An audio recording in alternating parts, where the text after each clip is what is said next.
আল কোরআনের পথ, এই পথে আসল পথ।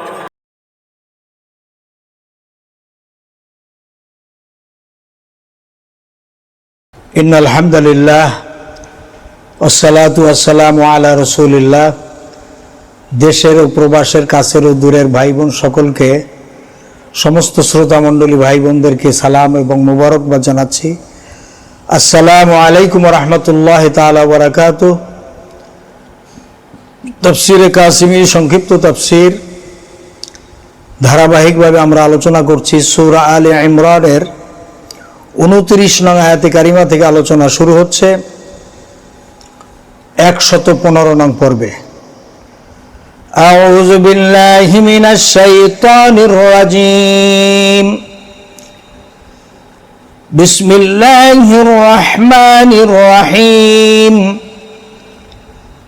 কুল ইন তুখফু মা ফি সুদুরিকুম আও তুবদুহু ইয়ালামুহু আল্লাহ ওয়া ইয়ালামু মা ফিস সামাওয়াতি ওয়া মা ফিল আরদ আল্লাহু আলা কুল্লি শাইইন কাদির। সাদাকাল্লাহুল আযীম। আল্লাহ তাআলা বলছেন, হে নবী আপনি বলুন, যদি তোমরা গোপন করো মাফি সুদুরিকুম, যা তোমাদের অন্তরের ভিতরে আছে তা যদি তোমরা লুকাও, আও তুবদুহু অথবা প্রকাশ করো, ইয়ালামুহুল্লাহ আল্লাহ তাআলা সব কিছুই জানেন, ওয়া ইয়ালামু মা ফিস সামাওয়াতি ওয়াল আরদ এবং আল্লাহ তাআলা জানেন আসমান এবং জমিনের মাঝখানে যা কিছু আছে সব কিছু সম্পর্কে। আল্লাহু আলা কুল্লি শাইইন কাদির, আল্লাহ তাআলা হচ্ছেন সব কিছুর উপরে ক্ষমতাবান। আল্লাহ তাআলা বলছেন যে তোমার অন্তরে যা কিছু লুকাও আর প্রকাশ করো, যা কিছু করো সব কিছু সম্পর্কে আল্লাহ তাআলা জ্ঞাত আছেন, জানেন। আল্লাহর কাছে আল্লাহ তাআলার সাথে লুকোচুরি করে কোনো লাভ নাই। তোমার দিলের মধ্যে কি শয়তানি আছে এই খবর আল্লাহ তাআলা ভালো রাখেন, ভালো জানেন, তুমি প্রকাশ্যে যাই কিছু করো না কেন। ইয়াউমা তাজিদু কুল্লু নাফসিম মা আমিলাত মিন খায়রিন মুহদারা ওয়া মা আমিলাত মিন সুইন তাওয়াদ্দু লাউ আন্না বাইনাহা ওয়া বাইনাহু আমাদান বাঈদা ওয়া ইউহাযযিরুকুমুল্লাহু নাফসাহু আল্লাহু রাউফুম বিল ইবাদ। ইয়াউমা তাজিদু কুল্লু নাফসিম মা আমিলাত, যেদিন পাবে কুল্লু নাফসিন প্রত্যেক ব্যক্তি, মা আমিলাত যে কাজ সে করেছে তার প্রতিদান, মিন খায়রিন ভালো কাজ, মুহদারা সেটা উপস্থিত পাবে, বিদ্যমান পাবে কিয়ামতের দিন। ওয়ামা আমিলাত এবং যা কিছু করেছে মিন সুইন খারাপ মন্দ কাজ, তাও সে কিয়ামতের দিন পাবে। তাওয়াদ্দু লাউ আন্না বাইনাহা ওয়া বাইনাহু আমাদাম বাঈদা। তাওয়াদ্দু মানে সে কামনা করবে, লাউ যদি, আন্না এমন হতো যে, বাইনাহা তার মাঝে এমন ব্যক্তি, ওয়া বাইনাহু তাদের মাঝে, আমাদান ব্যবধান, বাঈদা অনেক দূরের হইতো। ওয়া ইউহাযযিরুকুমুল্লাহু নাফসা এবং তোমাদের সাবধান করেছেন আল্লাহ তাআলা তোমাদের নিজেদের ব্যাপারে। আল্লাহু রাউফুম বিল ইবাদ, আল্লাহ তাআলা তার বান্দাদের প্রতি অত্যন্ত দয়াশীল। আল্লাহ তাআলা সেদিন, আল্লাহ তাআলা বলেন সেই দিন আসবে যেদিন প্রত্যেক ব্যক্তি তার নিজের কৃতকর্মের ফল পাবে।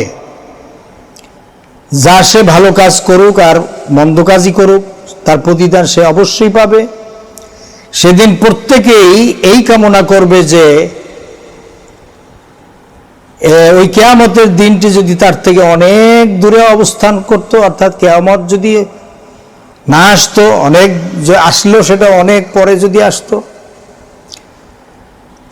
তাহলে কতই না ভালো হতো। আমাদাম বাঈদা, বাঈদা মানে অনেক দূরে যদি থাকতো তাহলে কতই না ভালো। যেমন মৃত্যু কামনার ক্ষেত্রে এরকম, আর নেতা নেত্রীরা বা এই যে আমলা কামলা যারা আছে হাজার হাজার কোটি টাকা আত্মসাৎ করে, দুর্নীতি করে, যারা টাকা উপার্জন করে, তারা মনে করে যে মৃত্যুই যদি না হইতো, কিয়ামতে যদি না আসতো, তাহলে কতই না ভালো হইতো, আনন্দ ফুর্তি করতে পারতো। আল্লাহ তাআলা বলছেন, আল্লাহ তাআলা তিনি সতর্ক করছেন তোমাদেরকে, তোমাদের নিজেদের ব্যাপারে তোমরা সতর্ক হও। আল্লাহ তাআলা তার বান্দাদের প্রতি অত্যন্ত অনুগ্রহশীল। এরপরে আয়াতে আল্লাহ তাআলা বলছেন, কুল ইন কুনতুম তুহিব্বুনাল্লাহ ফাত্তাবিউনি ইউহিব্বুকুমুল্লাহ ওয়া ইয়াগফির লাকুম যুনুবাকুম আল্লাহু গফুরুর রহিম। কুল, হে নবী আপনি বলুন, ইন কুনতুম যদি তোমরা তুহিব্বুনাল্লাহ আল্লাহকে ভালোবেসে থাকো, ফাত্তাবিউনি তাহলে আমি রাসূলের অনুসরণ তোমরা করো, ইউহিব্বুকুমুল্লাহ তাহলে আল্লাহ তাআলা তোমাদেরকে ভালোবাসবেন, ওয়া ইয়াগফির লাকুম এবং তোমাদেরকে ক্ষমা করে দিবেন, যুনুবাকুম তোমাদের গুনাহসমূহ মাফ করে দিবেন, আল্লাহু গফুরুর রহিম আল্লাহ তাআলা হচ্ছেন বড় ক্ষমাশীল এবং দয়াবান মেহেরবান। তাহলে এখানে আল্লাহ তাআলা বলছেন আল্লাহ তাআলাকে ভালোবাসতে হলে অবশ্যই রাসূলের আনুগত্য করতে হবে। রাসূল যে কাজটা করেছেন সেই কাজ করতে হবে। এখন রাসূল যে কাজ করেছেন সেই কাজ না করে যদি আমরা একজন পীরকে অনুসরণ করি, মুর্শিদ, খাজা বাবা, দয়াল বাবা, নেতা নেত্রীদের অনুসরণ যদি করি, তাহলে আল্লাহর ভালোবাসা পাওয়া যাবে না। আল্লাহ তাআলার ভালোবাসা যদি পাইতে হয় অবশ্যই রাসূলের আনুগত্য করতে হবে। এখন অনেকে বলতেও পারে না, কইতেও পারে না, সইতেও পারে না। রাসূলুল্লাহ সাল্লাল্লাহু আলাইহি ওয়াসাল্লাম তো যুদ্ধ বিগ্রহ করেছেন, আল্লাহ রসুলের জিন্দেগিতে প্রায় 87টা যুদ্ধ করেছেন। এটা অনেকে বলে না, মনের মধ্যে শয়তানি, কিন্তু বলতে সাহস পায় না। রাসূলের বিরুদ্ধে বললে তো তাহলে তো সবাই মুরতাদ বলবে, কাফের, এই জন্য বলতে সাহস পায় না। কিন্তু তলে তলে শয়তানি করে পীরের আনুগত্য করে, যে পীর তো খুব ভালো মানুষ, সে কোনো আন্দোলন করতে বলে না, আল্লাহর আইন চাই, সৎলোকের শাসন চাই, এই স্লোগান দিতে বলে না, তারপরে কোরআনের শাসন প্রতিষ্ঠার আন্দোলন করতে বলে না, শুধু বলে যে জিকির আজকার করো আর কিছু দান সদকা করো, সেল্লা দাও, কিয়ামতের দিন জাহাজ নিয়ে আসা হবে, জাহাজে ভরে ভরে কিয়ামতের দিন জান্নাতে নিয়ে যাওয়া হবে। তো পীরই তো ভালো, তারপরে মুরব্বীরাই তো ভালো, এই চিন্তা করে অনেকেই রাসূলের আনুগত্য করে না। আল্লাহ রসুল সাল্লাল্লাহু আলাইহি সাল্লাম তিনি যে যুদ্ধের ময়দানে প্রধান সেনাপতির দায়িত্ব পালন করেছেন, আর ফাত্তাবিউনি, রাসূলের আনুগত্য করতে গেলে তো এরকম সেনাপতি হওয়া লাগবে, তখন তো এই সমস্ত ভণ্ডামি করে জান্নাত পাওয়া যাবে না। এই জন্যে অনেকেই রাসূলের আনুগত্য করতে চায় না, 100% চায় না।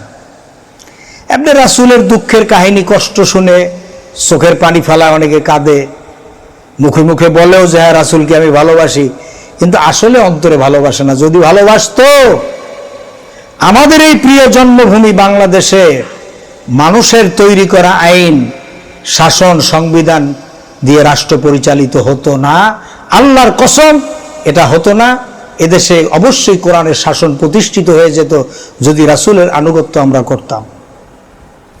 কথাগুলি শুনতে অপ্রিয় হলেও বলতে বাধ্য হচ্ছি, না বললে কিয়ামতের দিন